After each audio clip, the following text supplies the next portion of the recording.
বাংলাদেশের টক শোতে নতুন এক বুদ্ধিজীবীর উদয় হয়েছে। সে শুধু বুদ্ধি দিয়েই ফাইট করে না, সে শরীর দিয়েও ফাইট করে, মুখের গালাগালির ভাষা দিয়েও ফাইট করে।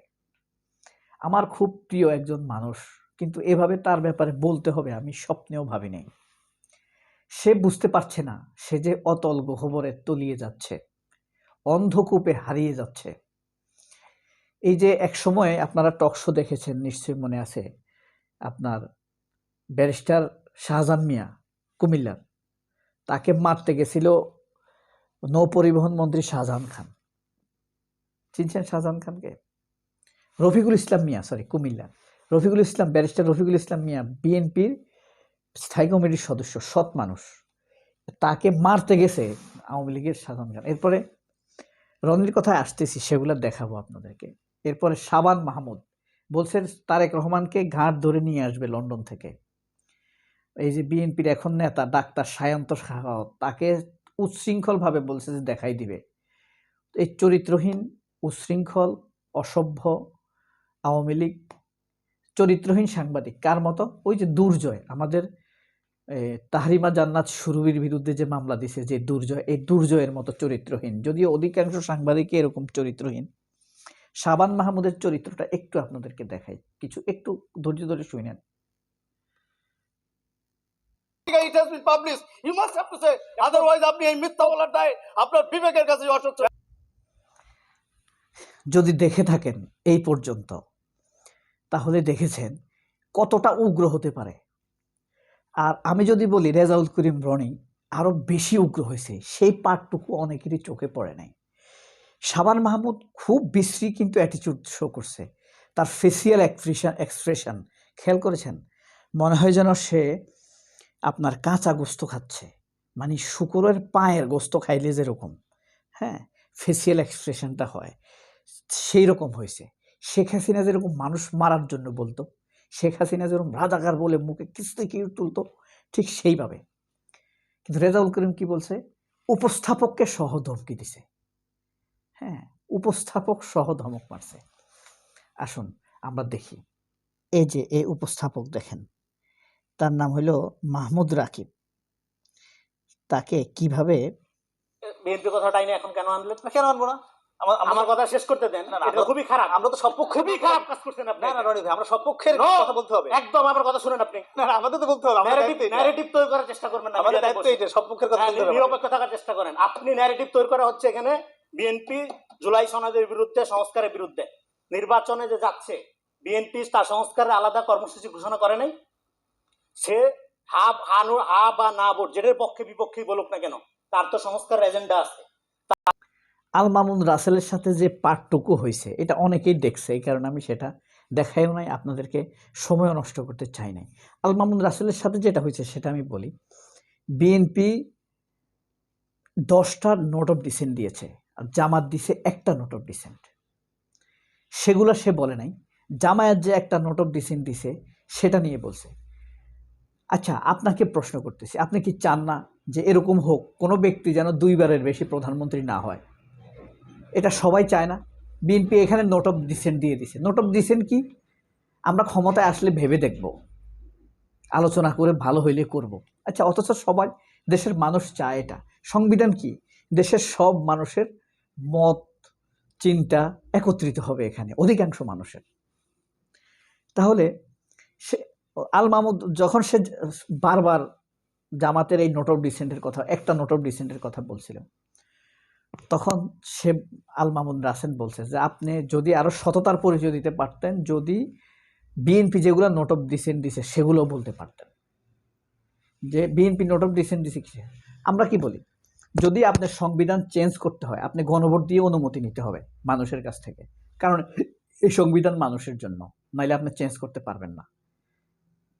এটা কি আমি চাই না? আমি চাই, এই কারণে আমি হ্যাঁ দিব, ঠিক না? আপনার লুটপাট, জনতন্ত্র, প্রেসিডেন্ট বছর বছর খুনিদেরকে ক্ষমা করে দেয় না?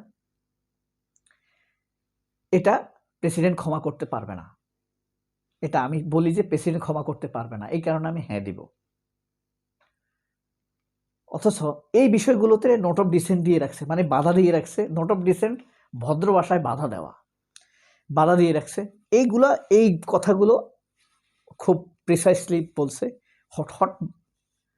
হট অ্যাটিটিউডে বলছে আল মামুন রাসেল। কিন্তু দেখেন সেটা তো সেখানেও এই রেজাউল করিম রনি তর্ক করছে, কিন্তু রনি এখানে উপস্থাপকের উপরেও রেগে গেছে। আমি এই উপস্থাপককে পছন্দ করি না। আমি এই উপস্থাপককে নিয়েও কিন্তু মানে ভিডিও বানাইছি, রিভিউ করছি, তার উপস্থাপনার ধরন, অভদ্রতা। আমি কিন্তু আগে প্রতি সপ্তাহে 2টা করে রিভিউ ভিডিও বানাই, টক শো ভিডিও বানাতাম। এখনো বানাবার ইচ্ছা, কিন্তু এটা অনেক সময় লাগে। তাছাড়া তখন যেভাবে বানাইতাম অনেক সময় নিয়ে করতাম, পিছনে ভিডিও দেখাইতাম, মানে ইয়াতে আগের পুরানো ভিডিওতে। আগে আমি সিনেমার ভিডিও বানাইতাম কিন্তু অপু বিশ্বাস, শাকিব খানকে নিয়ে। তো এই যে এই রেজাউল করিম রনি, শাবান মাহমুদকে দেখলেন, হ্যাঁ, রেজাউল করিম রনি কিন্তু নলেজিয়াস, পড়াশোনা মানে স্টাডিয়াস, প্রচুর পড়াশোনা করে। অনেকে পড়াশোনা বলতে মনে করে যে মানে ইউনিভার্সিটি তো পড়ছেই। তা আল মাহমুদ রাসেলও কিন্তু একই ইউনিভার্সিটির পড়ছে দুইজনেই। তো রাসেল আরেকটা কথা বলছে এখানে যে আমার পেশাগত জীবনের 12 বছর হয়েছে, আর রাকিব ছাত্রদলের সভাপতি, রাকিব এখনো সে ছাত্রদলের সভাপতি, কিন্তু অ্যাডভোকেট হিসেবে রাসেলের অভিজ্ঞতা 12 বছর হয়ে গেছে। তার মানে এখন তাদের বয়স কত হইতে পারে, তাহলে ছাত্রদল এগোবে কিভাবে? তো রেজাউল করিম রনি তারেক রহমানের খুব কাছের লোক, এই কারণে হয়তো উগ্র হয়ে উঠছে। একসময় আমি দেখতাম ফেসবুকে রেজাউল করিম রনির ইয়েতে যখন আমি কমেন্ট করতাম, তখন দেখতাম যে শুধু আমিই কমেন্ট করতাম। একটা স্ট্যাটাস দিত 7 দিন, শুধু আমিই করছি। কিন্তু এখন দেখতেছি মানে এখন কিছুদিন আগে সে আমাকে ব্লক করে দিছে। মানে ফেসবুকে সে আমাকে, আমি খারাপ কিছু বলি না, আমি বলছি যে ভাই আপনি কিন্তু এই অন্যায় কাজটাকে পারমিট করে দিলেন, হ্যাঁ, অনুমতি দিচ্ছেন আপনি এই অন্যায় কাজটা। এরপরে সে সামাজিক যোগাযোগ মাধ্যমে স্লাট শেমিং নিয়ে অনেক কথা বলে, কিন্তু এই যে নারীদেরকে যে হেনস্থা করা হয়, কিন্তু দেখেন এনটিভির সাংবাদিক মুজতবা খন্দকার, এখন সে সময় টিভির নির্বাহী চিফ এডিটর হতে যাচ্ছে। এনটিভির সিনিয়র সাংবাদিক ছিল। এমন একটা সিনিয়র সাংবাদিক, ঢাকা ইউনিভার্সিটির টিচার মোনামি, ধরেন মোনামি আওয়ামী লীগ করে, ওকে, তাকে কি আপনি এইভাবে তার ছবিকে উলঙ্গ করে আরেকটা ছেলের সাথে দিতে পারেন? এরকম একটা সে সাংবাদিক, তার ফেস, এবং এটা নিয়ে মামলা হয়েছে, স্লাট শেমিং এর মামলা হয়েছে। এইভাবে স্লাট শেমিং কি আপনি করতে পারেন? ধরেন সাধারণ পড়াশোনা কম জানা মূর্খ অনেকে ফেসবুকে করে, এটা না জানে, মানুষের ডিগনিটি বুঝে না, নিজের ডিগনিটি বুঝে না, অবস্থান বুঝে না, সে করলো। কিন্তু এই লেভেলের একটা সাংবাদিক, বয়স হইলো আপনার 55, 56, 57 বছর, এইরকম একটা কাজ করতে পারে। পরে ওই ম্যাডাম গিয়ে মামলা করে দিচ্ছে। ম্যাডাম তো আবার পোলাইট ম্যাডাম, টাকাওয়ালা না, মানে খুব জাস্তি মানুষ। এইভাবে এগুলা নিয়ে কথা বলে না সে। আরগুলা বাদ দিলে, এই যে ফাতেমা তাসলিম জুমাকে নিয়ে যা করলো ছাত্র দলের ছেলেরা নির্বাচনের আগ দিয়ে, হ্যাঁ, বিস্ময়কর বিশ্রী সব কথাবার্তা বলছে। এর রনির আরেক শাবান মাহমুদ হয় কিনা, নাকি মোজাম্মেল বাবু হয়, আমি ভয়ে আছি, নাকি শ্যামল দত্ত হয়। আল্লাহ হাফেজ, আসসালামু আলাইকুম।